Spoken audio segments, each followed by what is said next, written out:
கர்த்தரின் மெய்ப்பராய் இருக்கின்றார் தாழ்வடையேன். கர்த்தரின் மெய்ப்பராய் இருக்கின்றார் தாழ்வடையேன். கர்த்தரின் மெய்ப்பராய் இருக்கின்றார் தாழ்வடையேன். கர்த்தரின் மெய்ப்பராய் இருக்கின்றார் தாழ்வடையேன். அவர் புல்லுள்ள இடங்களில் மேய்ப்பார், குளிர் நீரோடு ஊற்றினிலே. அவர் புல்லுள்ள இடங்களில் மேய்ப்பார், குளிர் நீரோடு ஊற்றினிலே. என்னை கூட்டி செல்வார், அங்கு சேர்ப்பார், அவர் காட்டிய வழி செல்லுவேன். அவர் காட்டிய வழி செல்லுவேன். கர்த்தரின் மெய்ப்பராய் இருக்கின்றார் தாழ்வடையேன். கர்த்தரின் மெய்ப்பராய் இருக்கின்றார் தாழ்வடையேன். எந்த நாத்துமம் நிறைந்திடும் வண்ணம் அவர் அன்பின் வழி வளர்ப்பார். எந்த நாத்துமம் நிறைந்திடும் வண்ணம் அவர் அன்பின் வழி வளர்ப்பார். மரண இருள் மூடிடும் வேளை இயேசுவே என்னோடிருப்பார். இயேசுவே என்னோடிருப்பார். கர்த்தரின் மெய்ப்பராய் இருக்கின்றார் தாழ்வடையேன். கர்த்தரின் மெய்ப்பராய் இருக்கின்றார் தாழ்வடையேன். எந்தன் ஜீவிய காலம் எல்லாம் அவர் கிருபை வரம் பெறுவேன். எந்தன் ஜீவிய காலம் எல்லாம் அவர் கிருபை வரம் பெறுவேன்.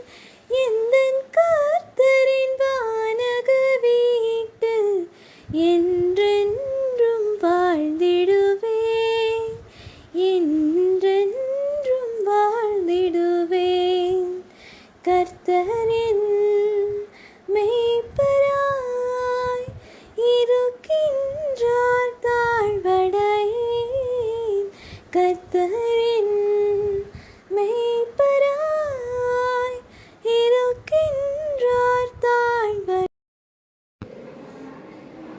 இந்த சிலுவை தியான வேலைக்காக உங்களை வாழ்த்தி வரவேற்கிறேன். இதனால கூட கர்த்தர் நம்மோடு பேசுகிற காரியம் என்ன அப்படின்னா, நேற்று நம்ம என்ன சிந்தித்தோம்னா அவருடைய 7 வசனங்களை 7 வார்த்தைகளை சிலுவையில் சொன்ன 7 வார்த்தைகளை பற்றி நம்ம பார்த்தோம்.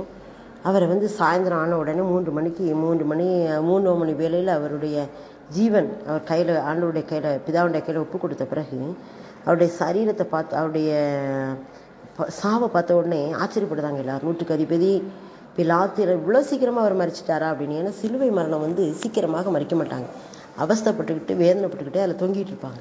ஆனால் அவர் சீக்கிரமாக மறிச்சிருந்தாரு அப்படின்னு சொல்லிட்டு ஆச்சரியப்படுவாங்க. அப்போ அவருடைய உடலை வாங்குறதுக்கு யார் வேணா, யோசேப்பு என்ன பேர் கொண்ட ஒரு ஆலோசனைக்காரன் இருந்தான். அவன் உத்தமனும் நீதிமானுமாக இருந்தான். அவன் யூதருடைய பட்டங்கள் உண்டாகி அரிமத்தியாவிலிருந்து வந்தவனும் தேவனுடைய ராஜ்யத்துக்கு காத்திருந்தவனும் யூதர்களுடைய ஆலோசனைக்கும் செய்கைக்கும் சம்மதியாதவனுமாக இருந்தான். இப்படி பார்த்தீங்களா, ஒரு அதுக்கென்று ஒரு ஆளை ஆண்டவரையே ஆயத்தப்படுத்தி வச்சிருக்கிறார். லூக்கா 23 அதிகாரத்தில் இருக்குது. 50 அந்த வசனங்கள் இருக்குது.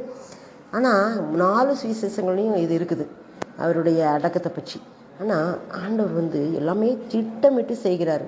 அவருடைய திட்டம் அநாதி காலம் முதல் உள்ளது. அவர் இதுக்காகவே அந்த புது கலரை அங்கே வெட்டி வச்சிருக்கிறாரு. புது கலரை வெட்டி வச்சு அந்த யோசேப்புங்கிற அந்த நீதிமானையும் செலக்ட் பண்ணுறாரு பாருங்க. அவருடைய வேலையை செய்ய நிச்சயமாகவே ஆத்மாக்களை செலக்ட் பண்ணுவார் அவர்.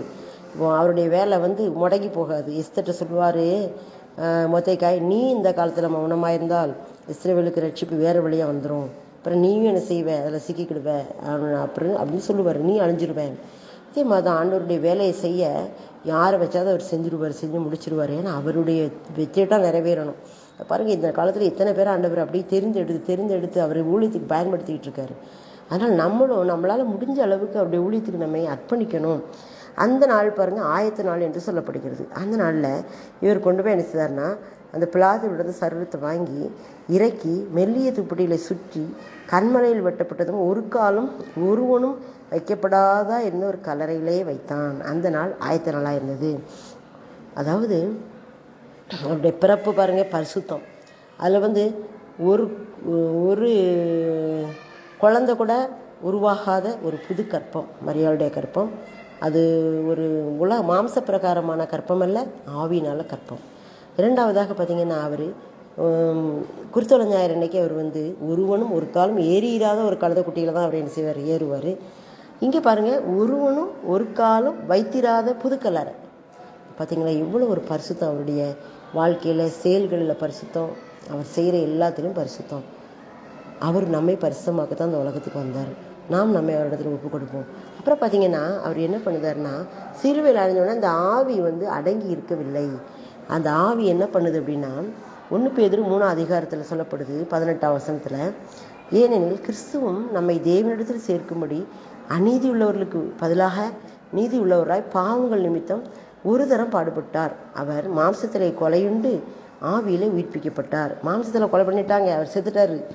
நாங்கள் ஆவியில் உயிரடைந்தவர் எங்கே போகிறாராம், அந்த ஆவியில் அவர் போய் காவலில் உள்ள ஆவிகளுக்கு பிரசங்கித்தார். காவலில் உள்ள ஆவிகள்னா யார் அப்படின்னா, அடுத்த வசனத்தை பாருங்கள். அந்த ஆவிகள் பூர்வத்திலே நோவா பேழையை ஆயத்தம் பண்ணும் நாட்களிலே தேவன் நீடிய பொறுமையோடு காத்திருந்த போது கீழ்ப்படியாமல் போனவைகள். அந்த பேழையிலே சிலராகி 8 பேர் மாத்திரம் பிரவேசித்து ஜலத்தினாலே காக்கப்பட்டார்கள். அப்போ அந்த நோவா காலத்தில் அவங்களுக்கு எந்த சுவிசேஷம் கிடையாது. அவர் சொன்னார், ஆனால் அவங்க நம்பலை.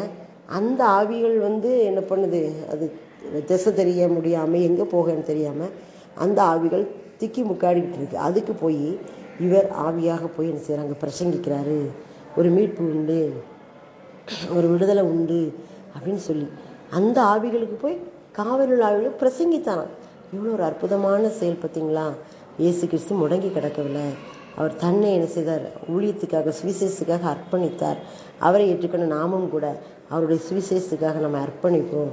நம்முடைய வாயிலிருந்து யாருக்காவது ஒரு ஆளுக்கு நம்ம சுவிசேஷம் சொல்லணும் அப்படின்னு நம்ம ஒப்பு கொடுப்போம். ஆண்டவரே, இன்னைக்கு நான் ஒரு ஆளுக்காவது உண்மை பற்றி சொல்லணும்ப்பா, டெய்லி ஒப்பு கொடுப்போம். ஆண்டவர் ஒரு அதிசயத்தை செய்வார். அவர் அந்த மரணத்துக்கு பிறகு கூட அந்த ஆவி அடங்கி கிடக்கவில்லை, போய் சுவிசேஷம் சொல்லுது. நாம் ஜீவனுடையவர்களாக இருக்கிறோம். அவர் தம்முடைய சுவாசத்தை நமக்கு ஊதி கொடுத்துருக்கிறாரு. நாம் அப்போ எப்படிப்பட்டவர்களாக இருக்கணும், நாம் நிச்சயமாகவே என்ன செய்யணும், போய் மற்றவர்களுக்கு சுவிசேஷத்தை அறிவிக்க கடமைப்பட்டவர்களாக இருக்கிறோம். பவுலப்போஸ்தலன் சொல்ல, சுவிசேஷத்தை நான் பிரசங்கியாதிருந்தேன் எனக்கு ஐயோ, அப்படி சமயம் வாய்த்தாலும் வாய்க்காவிட்டாலும் திருவசனத்தை பிரசங்கம் பண்ணு. அப்போ நம்ம ஒரு ஆளுக்காவது ஆண்டவருடைய வார்த்தையை சொல்கிறதுக்கு, அப்போ எனக்கு அதுக்கு டைம் தாங்க, எனக்கு அதுக்கு காரியங்களை வாய்க்க பண்ணணும், அது சூழ்நிலைகளை வாய்க்கணும். ஜெபத்தோடு நம்ம இருக்கும்போது ஒரு ஆத்மாவை கொண்டு வருவார். இன்றைக்கி ஒரு ஆத்மா கொண்டு வாங்கினார், அவங்களுக்கு நான் உங்களை பற்றி சொல்லணும், நீங்கள் ஜெபிச்சு பாருங்கள், ஒரு ஆத்மா கட்டாயமாக வரும். அந்த மாதிரி ஆண்டவர் நம்முடைய சுவிசேஷ ஊழியத்தை ஆசீர்வதிக்கணும். நம்ம அதுக்காக ஜெபிப்போம். ஆண்டவர் நிச்சயமாக பெரிய காரியங்களை செய்வார். வெற்றி கொடி பிடித்திடுவோம், நாம் வீர நடை நடந்திடுவோம். வெள்ளம் போல சாத்தான் வந்தாலும் ஆவிதாமை கொடி பிடிப்பார். வெள்ளம் போல சாத்தான் வந்தாலும் ஆவிதாமை கொடி பிடிப்பார். அஞ்சாதே என் மகளே, நீ அஞ்சாதே என் மகளே, அஞ்சாதே என் மகனே, நீ அஞ்சாதே என் மகளே.